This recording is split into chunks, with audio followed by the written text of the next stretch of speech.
Soeharto tahu bahwa anggapan SU MPR 1988 sebagai turning point di mata berbagai kekuatan sosial politik saat itu artinya adalah sang calon wapres potensial menjadi RI1 bila terjadi suksesi pada Repelita ke-5 maupun pada periode selanjutnya di tahap tinggal landas atau pembangunan 25 tahun jangka panjang kedua. Kita tahu bahwa desakan agar Jenderal Soeharto mundur di kalangan keluarganya sendiri maupun di kalangan elit politik mulai mengemuka pada saat itu. Itu sebabnya Pangap LB Murdani mengingatkan Soeharto dalam peristiwa meja billiards di Cendana.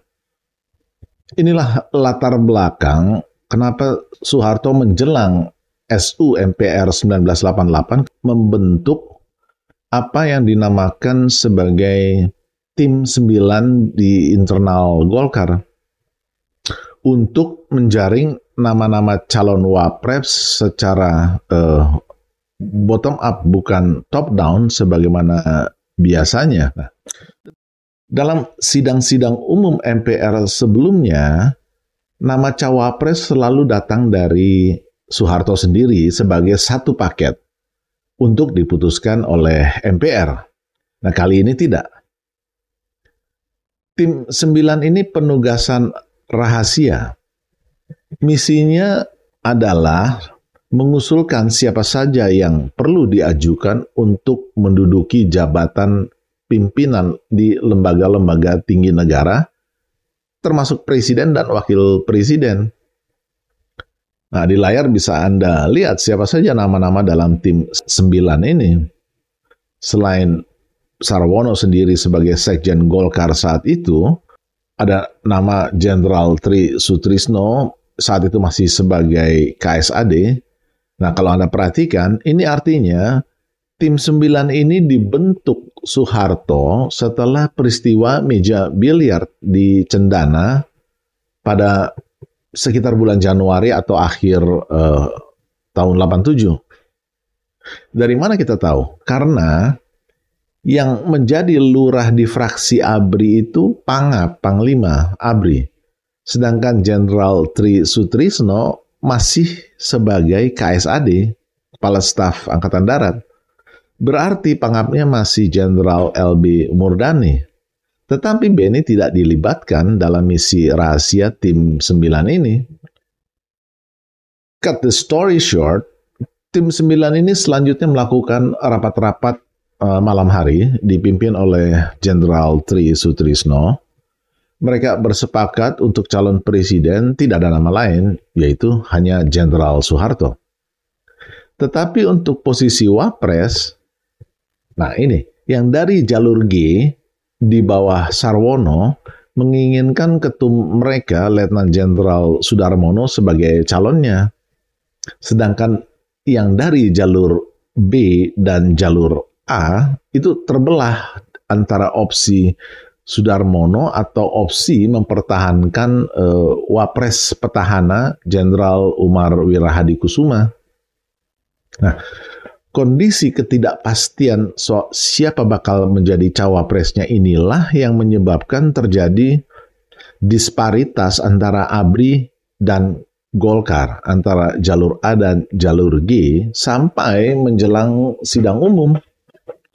Jenderal Beni dan para senior purnawirawan ABRI, figur utamanya adalah Jenderal Sumitro, pada saat itu memilih opsi mempertahankan wapres petahana Jenderal Umar Wirahadikusuma dan menolak pencalonan Letnan Jenderal Sudarmono. Jadi dalam konteks ini sebetulnya Beni Murdani tidak sehebat yang dikira banyak orang, seolah-olah mampu mempengaruhi mayoritas ABRI untuk menolak Sudarmono. Yang benar adalah Murdani menangkap aspirasi di internal ABRI, lalu mendorongnya ke permukaan. Jadi yang menolak Sudarmono itu sebagai wapres bukan Beni Murdani pribadi, namun mayoritas di internal ABRI, baik yang masih aktif maupun yang sudah purnawirawan, dengan adanya disparitas politik ini, posisi Sarwono sebagai Sekjen Golkar berada pada situasi yang sulit. Mengapa demikian? Di satu sisi, Sarwono dan Beni Murdani itu memiliki kedekatan tersendiri yang menjadikan Sarwono Sekjen Golkar di tahun 1983 adalah operasi intelijen yang dikendalikan oleh Beni Murdani. Di sisi lain, setelah Sarwono menjadi Sekjen Golkar, tentu saja Sarwono juga menjadi dekat dengan Sudarmono, yang adalah ketum Golkar karena tuntutan peran dan tugasnya. Nah, kalau Anda baca memoir Sarwono ini, Anda akan menangkap kedekatan Sarwono dan Beni Murdani itu dalam dimensi intelektualitas, sedangkan kedekatan Sarwono dan Sudarmono dalam dimensi kolegialitas. Artinya, Sarwono merasa kerjasama antara sekjen dan ketum berjalan baik. Operasi intelijen Beni Murdani ini bermula di Korea Selatan pada pertengahan tahun 1980 untuk menjadikan Sarwono Kusumaatmadja sebagai Sekjen Sipil pertama Golkar.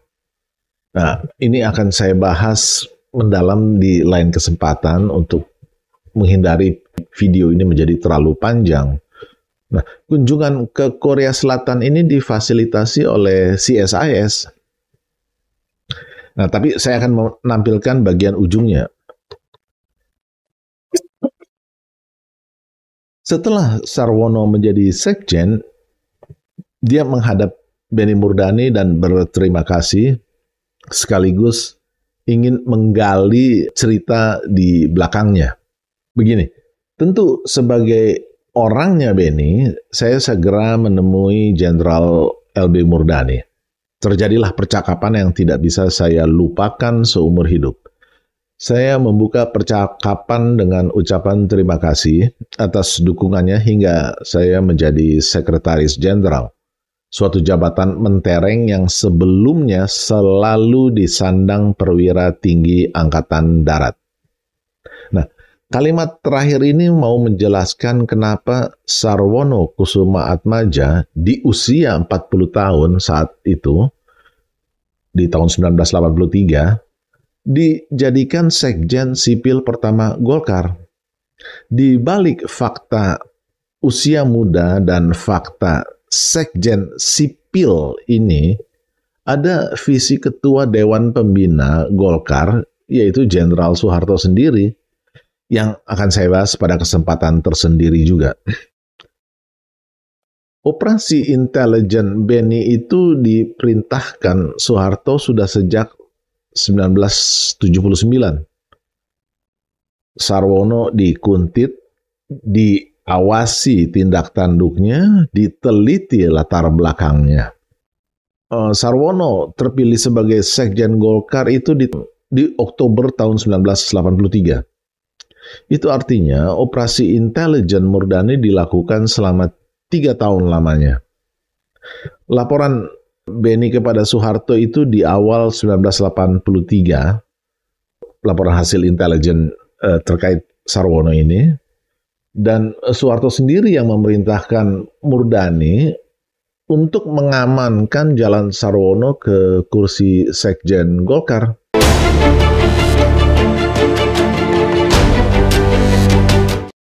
Kembali ke misi rahasia tim 9, ada satu manuver menentukan yang dilakukan Sarwono untuk mengharmonisasikan perbedaan soal siapa calon wapres di antara kubu ABRI, jalur A, di bawah kendali Murdani, dan kubu Golkar, jalur G, di bawah kendali Sudarmono.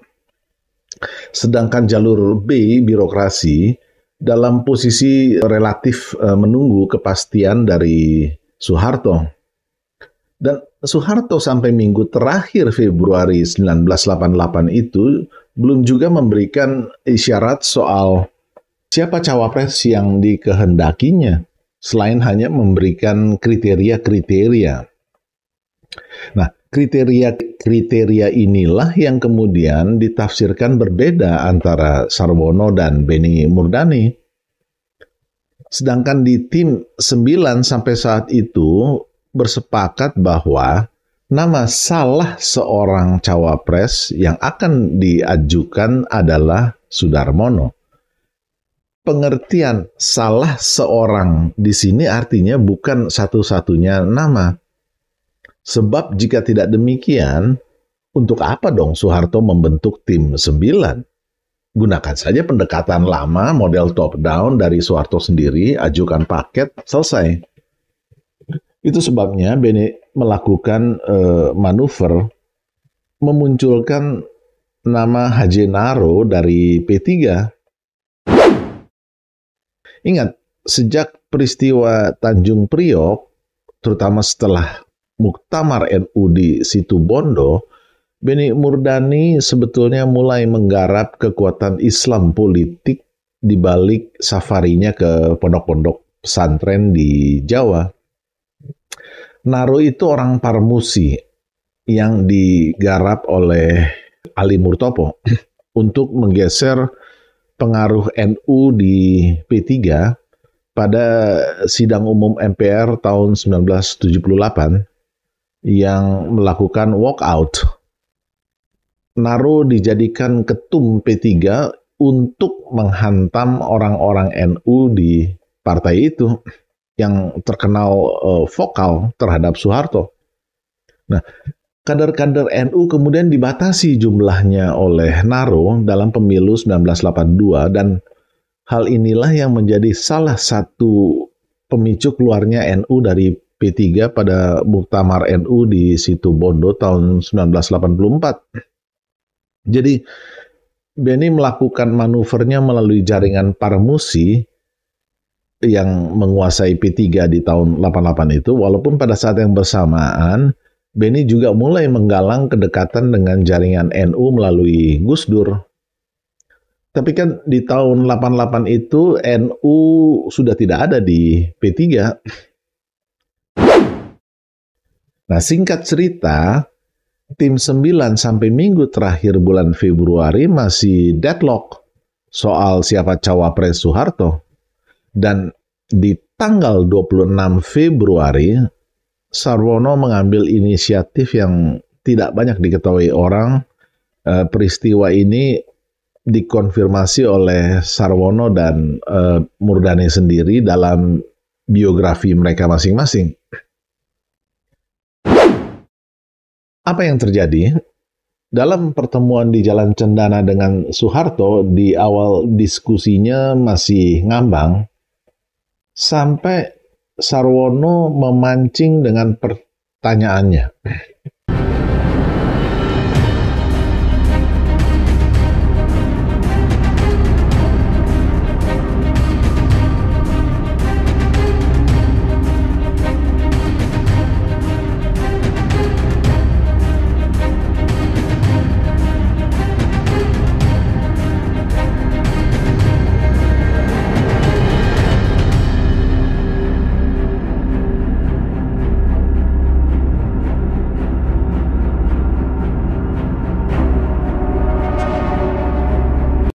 Sampai titik ini Sarwono tidak mau menunda lagi.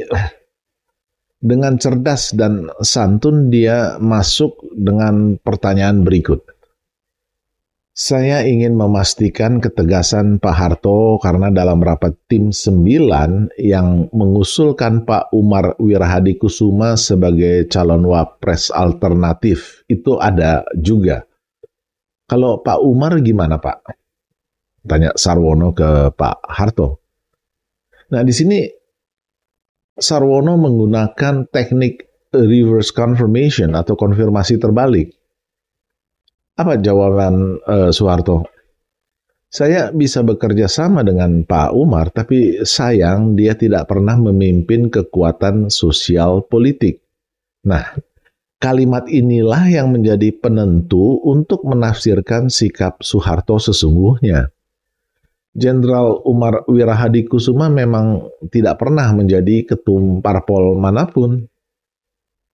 Nah, selanjutnya Sarwono menulis, para wakil utusan daerah hanya berdiam diri, tapi sebagaimana biasanya mereka akan mematuhi apapun keputusan presiden. Akhirnya kami pun semua lega, definitif sudah. Pak Sudarmono sudah direstui sebagai calon wakil presiden. Kami keluar dari Jalan Cendana dan memutuskan untuk melakukan konferensi pers. Lalu menemui Pak Dar di kediamannya. Tapi Sarwono tidak berhenti sampai di situ. Setelah pertemuan di Cendana dengan Jenderal Soeharto, sebagai orangnya Beni, dia segera menemui Jenderal Murdani yang saat itu hubungannya dengan Presiden Soeharto sudah patah arang. Nah, perhatikan bagian inti laporan Sarwono ke Beni Murdani ini. Pak Beni, berkas pencalonan Pak Harto dan Pak Dar sekarang sedang disiapkan di Sekretariat Negara. Tetapi tidak di istana, melainkan di Sekretariat Mahkamah Agung. Nah, kita tahu saat itu Mahkamah Agung dipimpin oleh Letnan Jenderal Ali Said, orang dekat Soeharto yang memiliki karakter yang tidak bisa dijangkau oleh pengaruh Murdani. Sedangkan di Seknek, Murdani punya aset. Pejabat-pejabat tinggi Seknek itu kan orang-orang militer. Nah, Beni terkejut atas informasi Sarwono ini dan mengeluh. Begini, saya ini orang dekatnya Pak Harto. Mestinya dia katakan terus terang kepada saya bahwa dia menginginkan Pak Dar jadi wakil presiden. Tidak ada masalah, akan saya dukung. Kenyataannya dia nggak bicara begitu kepada saya. Sarwono juga meminta klarifikasi soal apakah Sudarmono pernah terlibat PKI di masa mudanya dari Jenderal Murdani. Ini isu yang juga merebak bersamaan dengan pencalonan Sudarmono sebagai wapres saat itu.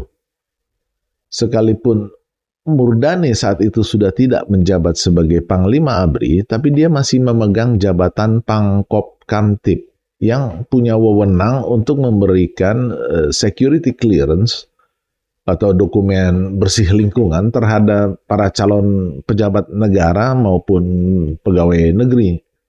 Sudarmono diisukan sebagai anggota Pesindo atau Pemuda Sosialis Indonesia yang adalah sayap Ormas Pemuda PKI yang terlibat dalam peristiwa pemberontakan PKI Madiun tahun 1948. Elit politik saat itu langsung menuduh Beni Murdani adalah orang di belakang Black Campaign ini. Tentu saja benar bahwa file Sudarmono dalam hal ini ada di meja Beni Murdani sebagai Pangkop Kamtib. Dan Beni mendapatkan file ini dari intel-intel tua. Dan faktanya Pangkop Kamtib Jenderal Beni Murdani kan menandatangani clearance untuk Sudarmono. Nah, jadi apa yang ditulis Profesor Salim Said soal clearance ini benar. Kami tidak menemukan bukti yang dituduhkan oleh Pak Mitro dan intel-intel tua itu. Nah, Profesor Salim Said ini dulu adalah seorang wartawan, dia di Tempo ya, yang cukup dekat dengan Beni Murdani selain Julius Pur. Jadi apa yang ditulis oleh Profesor Salim dalam bukunya ini historically reliable. Ternyata apa yang disampaikan Beni Murdani bahwa Sudarmono itu bersih dari unsur PKI dikonfirmasi oleh Soeharto sendiri. Jadi dalam pertemuan makan malam dengan Soeharto sebagai Ketua Dewan Pembina Golkar, Sarwono bertanya langsung soal ini. Jawaban Soeharto, oh nggak betul itu, Darmono bersih, tapi diamkan saja. kan ada bagusnya dia mulai punya persoalan. Hehehe. Jadi kesimpulan apa yang bisa kita tarik di sini? Jelas terlihat di sini bahwa Sarwono memainkan politik koridor tengah dengan baik melalui berbagai komunikasinya dengan Jenderal Soeharto sendiri, dengan Jenderal Beni Murdani, dan tentu juga dengan Letnan Jenderal Sudarmono. Untuk kepentingan siapa? Untuk kepentingan jalur G dalam tubuh Golkar yang menjadi pintu masuk visi pensipilan Golkar. Di era Sarwono sebagai sekjen dan Sudarmono sebagai ketum, posisi-posisi penting Golkar banyak diduduki oleh orang-orang sipil berusia muda seperti Akbar Tanjung, Siswono Yudhohusodo, Fahmi Idris, Rahmat Witoelar, dan lain-lain. Dengan kata lain, di era Sudarmono-Sarwono 1983-1988, Golkar mulai mengalami demilitarisasi secara signifikan. Tentu saja saya terkejut mendapat kabar bahwa Pak Sarwono Kusumaatmadja berpulang di Penang, Malaysia pada tanggal 26 Mei yang lalu. Saya langsung kontak anak perempuannya, Aja, yang sekarang bermukim di luar negeri, ikut suaminya seorang diplomat. Saya dan Pak Sarwono sebetulnya sedang merencanakan suatu proyek pendidikan politik melalui kanal AI ini. Saya sedang menulis proposalnya, beliau sedang menanti proposal saya, dan yang menjadi materi utama adalah memoar menapak koridor tengah dari Pak Sarwono ini. Cukup banyak dari berbagai fragmen peristiwa yang ditulis di buku ini sudah saya dengar versi lisannya dari mulut Pak Sarwono sendiri jauh sebelum buku ini terbit. Kami mulai diskusi soal proyek pendidikan politik ini di Februari lalu. Karena alasan kesehatan dan selain itu saya memang mau agak detail dan komprehensif, jadi agak tertunda. Ya, saya tahu mentor saya ini memiliki cara berpikir sintesis yang kuat dan tajam. You better not come up with something mediocre. Nah, melalui memoir ini saya ingin memotret sejarah politik Orde Baru sebagai bagian penting dari perjalanan bangsa Indonesia dari kacamata seorang Sarwono Kusumaatmadja yang melintasi 32 tahun era itu dari sejak masih sebagai mahasiswa sampai beliau mengisi posisi-posisi puncak di rezim Orde Baru sebagai menteri sebanyak 2 kali, Menteri PAN dan LH. Jabatan menteri yang ketiga kalinya ada di periode kepresidenan Abdurrahman Wahid. Untuk mewujudkan visi maritim Gus Dur, dia ditunjuk sebagai Menteri Eksplorasi Laut dan Perikanan, sekarang KKP, yang pertama. Di periode Pak Sarwono sebagai Menteri Kelautan inilah saya pertama kali mengenal beliau dan bolak-balik ke kantornya. Waktu itu masih di Pancoran, Gatot Subroto. Belum di Gambir. Itu kantor resmi pertama KKP setelah sempat nebeng di rumah almarhum Pak Arifin Panigoro di Jalan Jenggala, Kebayoran Baru. Saya memang intens bolak-balik ketemu Pak Sarwono karena ada lobbying mission dari Gus Dur terkait visi maritimnya itu. Di bulan Februari tahun 2000, saya ke Jerman dan Belanda mendahului kunjungan Gus Dur untuk mempersiapkan sebuah buku yang kemudian dijadikan sarana komunikasi dengan berbagai stakeholders, baik di Indonesia maupun di Eropa, ya khususnya Jerman. Obviously, God is beyond my mind. Yang terjadi adalah kehendaknya. Saya sangat kehilangan dengan kepergian Pak Sarwono Kusumaatmadja. Tanpa kehadiran Pak Sarwono dalam proyek pendidikan politik yang kami rencanakan, artinya saya kehilangan sumber primer yang dalam disiplin studi historiografi memiliki nilai signifikan, sangat signifikan. Tanah air